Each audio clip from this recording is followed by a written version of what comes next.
Hey guys, it's Dr. Sage. Welcome back to my YouTube channel. I am so excited to be back, and I truly promise to try to post at least one video, if not more, a week. I know I've been gone, completely gone since November, and many of you know, first of all, that I do struggle with autoimmune disease and I have a full practice of patients. And to be honest, I had been promising these courses, which I have been working on for about 8 months, even backing off on patients because I just felt so like pulled to provide these courses. And I finally posted them last night. And so this is the first video. I'll be making TikToks about it too, but sharing about the 3 courses I've made.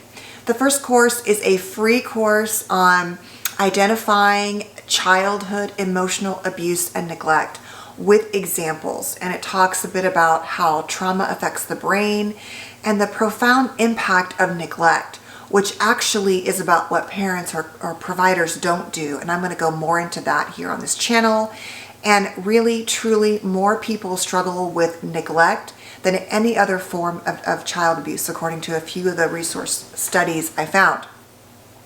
But I go into like exactly what it sounds like, what it looks like, because I want everyone to know that what happened to you is not okay if it's not okay.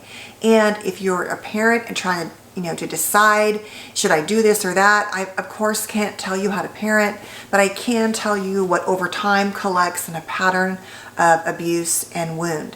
And here's the thing, none of us are perfect. I say it 5,000 times a day as parents, but there are things that aren't okay. And you might find that a few of these things on the list, you're like, oh, that happened, or I did that.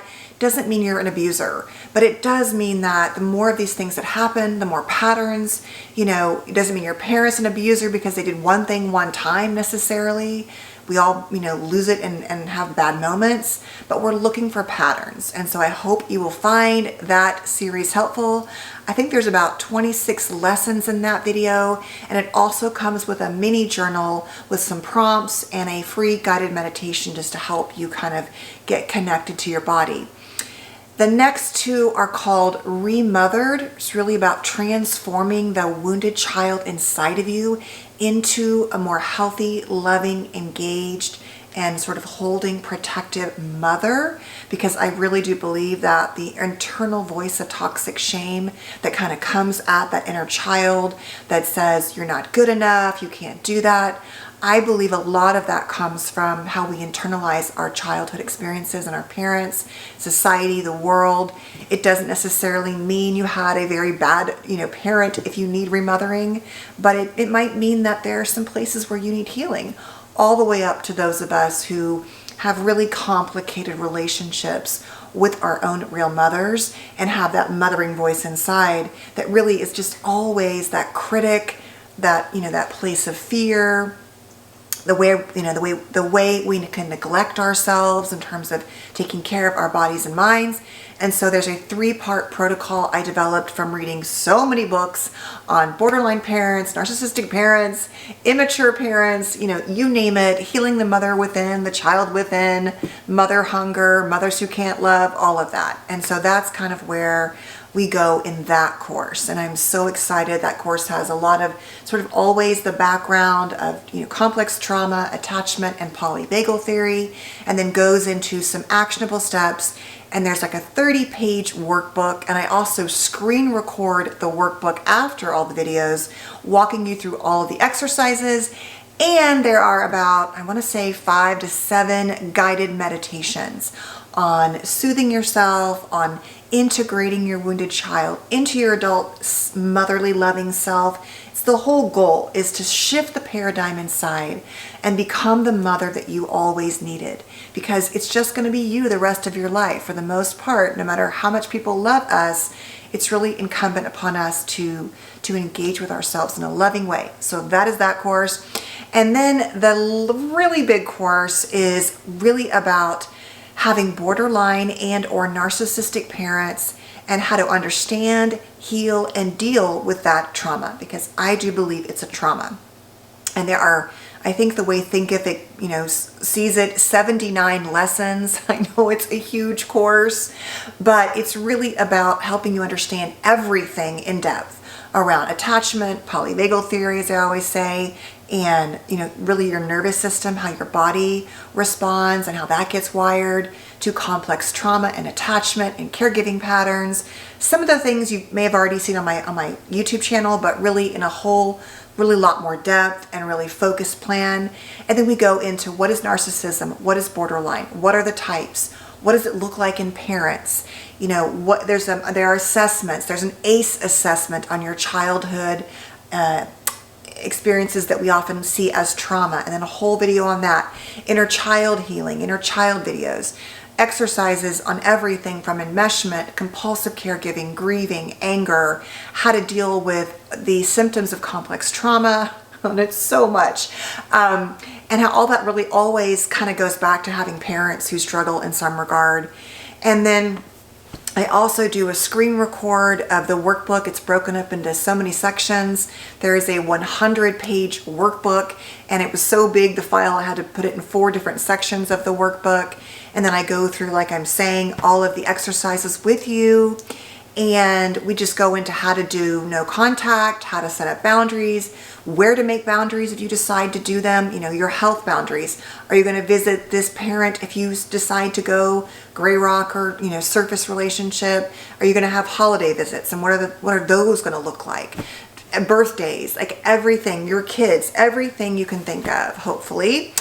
And so then I also have a bunch of guided meditations there on helping to heal and soothe your body, connect to inner child, and then some really great affirmations on this one person I love so much. I've used her scripts too, and then modified some of them a little bit also on John Bradshaw's script from Homecoming.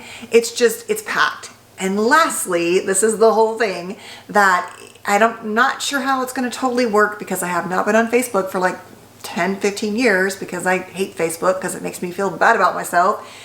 So I just stopped using it, and now I don't know how to use it. But within Thinkific, there is a chance to create a community. And so for the courses that are paid for, you will go into a community. Now, I haven't decided if we're going to all be together. At this point, I think that's what we're just going to do, because the 2 courses that really are the paid courses are really about wounds, oftentimes at the hands of parents. And my goal is to have a private community there where I can post other, articles or share other videos or engage with you guys. And we can all just kind of, not be alone in our healing. Now, it can't be a replacement for therapy. I cannot give specific advice about your specific situations, but you can ask questions about things like no contact, or, what do you mean by, this topic today? I'm going to talk about disenfranchised grief. What do you mean by enmeshment in these parents? So I'm not sure how much and all of that is what it's going to look like. I'm asking for you guys in the community to help me sort of navigate through it, because I still will be wanting to devote time there and still make videos here and still post on TikTok and still see my patients and have a life and my kids and my family and my own health. So I'm not sure how that's all going to work, but I do really want to build community there. And I will be relying on some of you who I know, most of you know a lot more than I do about how to engage. And then obviously making sure it's a safe way to engage in community. Okay. I'm so sorry that was so much. If you're just joining and you're like, I don't care about the courses, just get to the topic. But I wanted to tell you why I've been gone. You guys know I talk too fast sometimes. Slow down.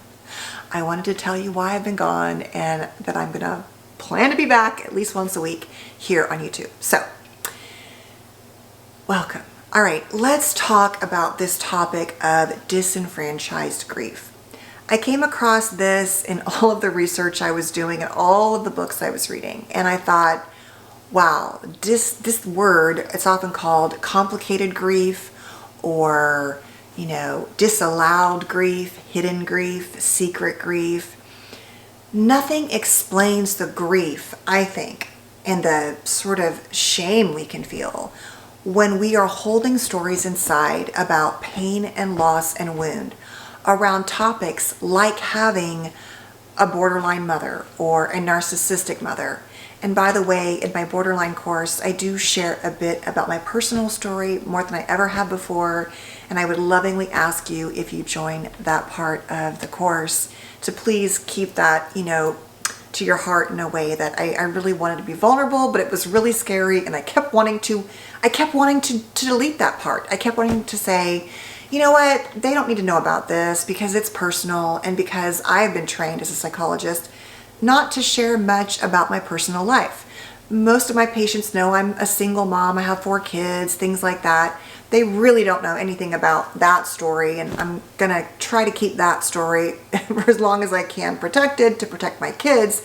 But I do reference a little bit about how my childhood trauma in that course set me up to choose my partner, and how that affected my generational trauma with my kids. So as an aside though, I kept wanting to delete that part, and I'm still really scared to share it because it has more personal information than I've ever shared before. And it's still not like that much, but it is a lot more than I've ever shared. And I guess because of this idea of disenfranchised grief, meaning that I'm holding this grief around my own story with my own mother and my father, both of them, frankly.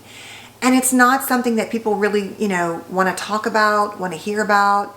I'll post sometimes on TikTok and people will say, it's very rare, but like, oh, you're bashing mothers, or, you don't know this mother. I saw one today and I just block and delete it. It's like, yeah, because we're not allowed to say that this isn't okay. This is how so much trauma and shame and abuse and wound has continued, because we're not supposed to talk about certain things. And nowhere is that more true than around having wounding parents, right? Be grateful. They provided for you, or they did the best they could. And that is all so true. But that doesn't make what happened to us okay. And it doesn't justify what they did. It doesn't justify maybe letting them stay in our lives, as in my case, where it just became, not an option anymore. And because my father is no longer here, that's a complicated thing to understand as well. And so it's like, the way I lost him is not something that people want to talk about. And I mentioned that a bit too in my course, but it is true that these topics around, you could be losing someone like a coworker, or maybe you were having a secret affair and that person died or broke up with you and you can't tell anyone. Maybe a person died at the hands of suicide or overdose, or someone in your family or that you love is an addict and you have to hold that pain, or there's an estrangement with someone and you can't really freely talk about it. It could be anything that you or society deem, inappropriate, or sort of a stigmatized loss. It could be that people think that the way you're grieving isn't okay. You don't look sad enough, or I don't see you acting like you feel devastated by that situation. And so it leaves us feeling very alone and very ashamed. And I felt like that was important to talk about here, because wherever you are today in your life, the chances are really good that most of us are holding these painful stories and these wounds. And I wanted to create in the community a place where we could talk about it. And I still welcome you to talk about it here publicly or on TikTok. I still believe it's important, but I know it's harder because everyone can see what you share. Or maybe make an account with, just user 54739 kind of a thing. But the truth is that this idea of disenfranchised grief can often linger with us and last for a very long time. And so what are some of the symptoms you might see that you're struggling with disenfranchised grief? Let's talk about those for a minute. So in terms of the symptoms, we can see insomnia, increased anxiety or depression, physical symptoms in our body, certainly that connection to holding trauma in our body, certainly issues around self-esteem and how we deal and feel about shame. If let's say, I'll tell you another one that's really common is infertility or pregnancy loss. So many people go through, cycles of trying to have a baby and then they can't, or they're watching their friends just keep getting pregnant, like, oh, here we go again. And there's only so much space to talk about that. And so then you go through IVF, and that's a physical process and it's expensive and you feel alone, or maybe it's your second child you're going through IVF, and so everyone says, well, you already have a kid, why aren't you grateful? I also think outside of parenting wounds that divorce is one of the biggest areas, because I really believe that we only have so much room and tolerance for someone's divorce. And if you want to find out, who you married, divorce them is the first thing. And second of all, if you really want to know who can tolerate your pain in your friendships, you're going to find out with divorce, especially a high conflict divorce, divorcing a narcissist or someone, wounding, custody battles, where it just goes on and on and on. But years and years and years later, we're often holding the grief of the loss of the fantasy, of the family we longed for. Nobody really longs to shuttle their kids back and forth and have them potentially not want to go to the other parent's house, or to have trauma at the other parent's house. And for example, the pandemic, parent households are running things differently. There's been a lot of trauma around that in divorced families. And so we can really see issues like this that we're holding come out in our bodies, like I was saying. They can play out in our relationships, where it's like, you're not grieving like I am, right? We know losing a child is a huge one for couples. And oftentimes it is about how they navigate the change and the grief and the relationship and the loss. We can see trouble focusing, feeling overwhelmed a lot, significant mood swings. And sometimes, like I'm saying, it's like this immediate grief that we can't talk about, but oftentimes it goes on for years. We're just holding this pain in, and we can't really ever seem to feel understood about it. And so, that is really going to affect how we deal with it. The other thing is that people sometimes don't know how to respond to us. I think that we don't teach people how to deal with, I'm so sorry for your loss. And so people will say things like, well, it was meant to be. It's like, I'm sorry, if you lost a baby, you don't really want to hear that it was meant to be, or there was something wrong with it, right? That may be true, or they're better off somewhere else. I mean, even if you're super religious, that can be a really hard concept. And so we don't really teach people how to just sit with grief, not just our own, but how to deal with other people when they come to us. And so it's important, if you want to be a source of safety to others or yourself, that you do a few things. That if it's in you, you make space and acknowledge that you're entitled to your pain, that you give yourself room to feel it. Maybe you go through some kind of ritual process, like writing a letter and burning it, or, taking walks and imagining surrendering to the sky this grief, right? There are meditations you can do. There are a lot of ways to sort of tackle that, but you want to provide in yourself the process, getting a therapist or finding a close confidant who does have the ability to talk about it. For example, if you're going through a divorce, the best scenario is often another person who has been divorced, because it's really hard to understand when you're married. And also, people don't have a lot of tolerance for your grief, because they have to deal with their grief when you talk about it too much, right? It's like they can't, like in marriage, if you're not great marriage and I'm your best friend and I go through a divorce and I'm just always talking about, which is hard to tolerate anyway, to be fair, but I know how much I hate them, or how they were cheating on me, or how they're so bad, or how unhappy I was in the marriage. I'm just realizing it, and you're feeling all that. It makes it really hard for you, because then you have to start looking at your own stuff. And so all this happens. We do lose friendships oftentimes in significant losses, deaths, significant ones, marriage, divorce kind of situations, that our life has changed how it looks and how we live. You might want to, plant trees in someone's honor. You might want to box their things up and put them away. There are all these things that can help us process through that grief. And so I would encourage you to look at ways to lean into understanding your own grief. And then if you are somebody who would like to be a safe source to other people, really it's about just being willing to be present, to be a listener, to say, tell me more about that. I'm really sorry. I'm really sorry that happened to you. And I'm here if you need me. And, if it gets to be too much, you also want to set boundaries and say, I love you so much. I'm so overwhelmed right now. I want to be there for you. Can we meet for coffee and talk about this on Tuesday, right? There are ways to do it, but the truth is that it often just comes back to the pain and wound we are holding, and what a lonely place that can be. So really the goal of this was to explain this concept, to share about it with you, to let you know that if you're holding this type of grief or wound or pain around any of the topics, it could also be parents who are going through some kind of illness or chronic illness or death. It can be about losing pets. I mean, it can really be about so many things that we just don't have the tools to talk about. And so if you're really struggling and everyone's telling you, well, you should be over that by now. Like, God, why are you still talking about that? I would say that that's a sign that you could really benefit from some help from therapy or from a friendship, from, reading a few books or listening to podcasts. But just know that whatever it is, that there are so many resources today, whether it's, like my group or other groups, or I'm sure there's a lot of Facebook groups, ways to find support that you don't have to walk through alone.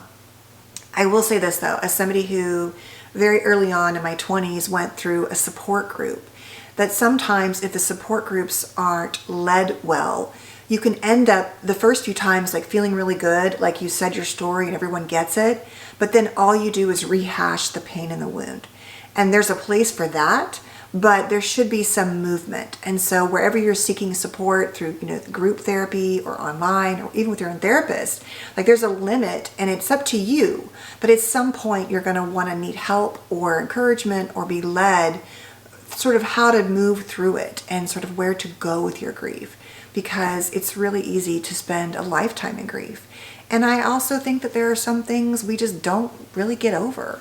We just have to learn to live alongside them. We don't want to live in them every day, but sometimes they come up and, they're hurtful and painful.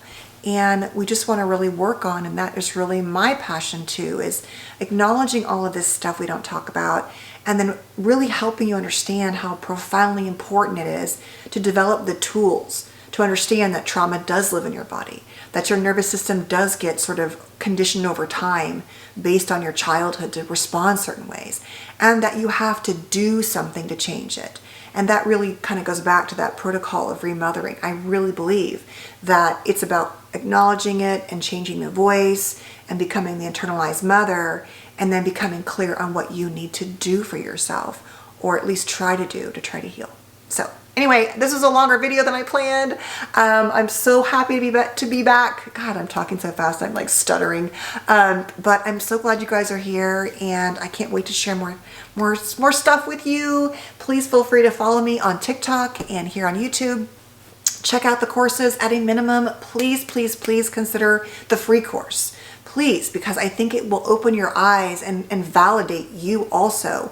I have like 6 different types of emotional abuse and neglect that I go through, and it's kind of long, but they're really about the things that a parent might do and how they might punish you and what they might say to you, and how all of those can truly be emotional abuse and neglect. And we're going to talk, like I said, more about neglect soon too. So thanks for watching, guys. I will see you soon. Please stay safe and well. And I'm really hoping that this next year is a better year, although right now it's looking pretty stressful. So I hope you're healthy and well and safe. And I will see you next week. Take care. Bye, guys.